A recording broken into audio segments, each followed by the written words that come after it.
Your Daily 180, 180 seconds of pure Bible study. Welcome to this, Your Daily 180 Bible Study. This week, we're beginning a new series on the subject of miracles. I do appreciate you taking the time to be a participant in these studies, and I hope you encourage your friends to do the same. I want to begin today in John chapter 20. We're going to look at verse 30 and 31, which is the purpose statement for the Gospel of John. And we're going to read the word signs.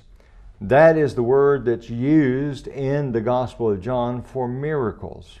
And we'll talk more about that in the days to come. John says, by inspiration, "And truly Jesus did many other signs in the presence of his disciples, which are not written in this book. But these are written, that you may believe that Jesus is the Christ, the Son of God, and that believing you may have life in his name." John was convinced that signs, the miracles, were necessary for producing faith in one's life. But notice, not necessarily that one saw a miracle, but that one had the recorded record of miracles. Now, with that in mind, let's talk a little bit about this word miracle.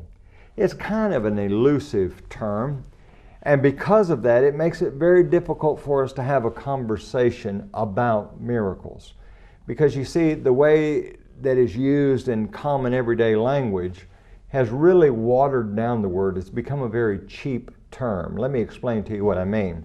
And I think most of us will see what I mean by this. Have you ever heard someone say, "Well, it's a miracle that our baseball team made it into the finals.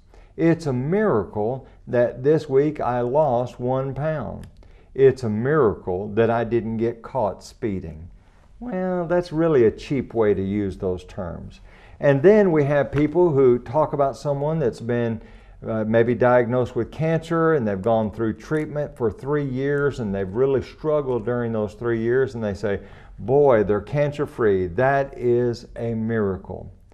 Well, I think as we begin to investigate what a New Testament miracle looks like, we'll begin to see that doesn't really meet the criteria for a miracle.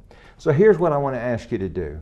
I want you to just kind of wipe the slate clean. Let's just look at the Scripture and see what the Scriptures have to say about this subject of miracles, and then let's have the courage to follow the evidence. Join us tomorrow.